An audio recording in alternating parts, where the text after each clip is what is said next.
Form 1041 is the income tax return for estates and trusts. It's filed by the fiduciary, like a trustee, to report the trust's income, deductions, and tax. It also shows what income is kept inside the trust versus passed out to beneficiaries. On the EA exam, they love the who files what role. The fiduciary files Form 1041, not the beneficiary. For trusts, the accounting period is generally the calendar year. So most trusts end on December 31st, and the return is typically due April 15th. Don't overthink it. Calendar year trust, April 15th due date. If you see a trust question with a normal domestic trust and no special year-end mentioned, assume calendar year. A domestic trust must file Form 1041 if any of these triggers apply. 1. It has any taxable income for the year after subtracting the trust exemption. 2. It has gross income of $600 or more, even if the income ends up not taxable. Or 3. It has any beneficiary who is a non-resident alien. On the EA exam, that non-resident alien beneficiary rule is a classic trap.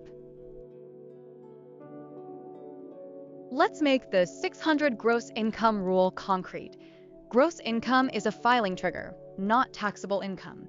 So you can have deductions that wipe out taxable income and still have to file because gross income hits $600. Also, the first trigger mentions taxable income after subtracting the exemption amount. So the exemption matters both for tax and for that taxable income filing test. Now the trust exemption amounts. Simple trust, meaning it must distribute all income currently, gets a $300 exemption. A complex trust generally gets only $100. But there's a big exception. A qualified disability trust, or QDT, gets a much larger exemption, $5,002 for 2024. Exam tip. They'll ask for the exemption amount by trust type, so memorize 300, 100, and 5,000. Here's the weird but testable one.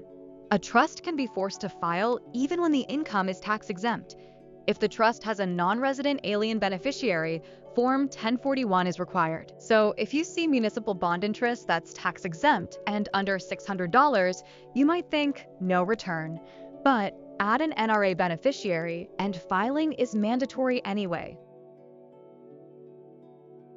The executor of a decedent's estate chooses the estate's accounting period based on which statement.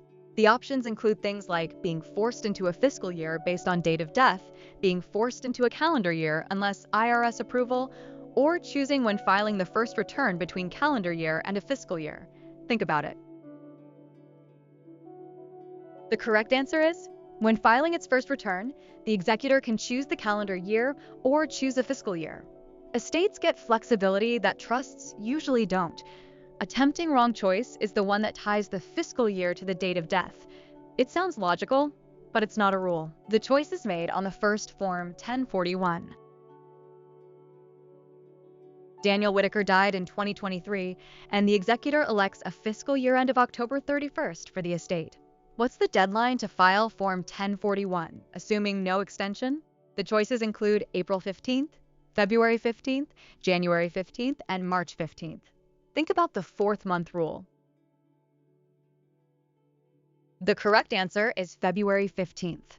Form 1041 is due the 15th day of the fourth month after the tax year ends. With an October 31st year end, month 1 is November, then December, then January, then February. So the due date lands on February 15th. April 15th is the common calendar year due date, but not for this fiscal year.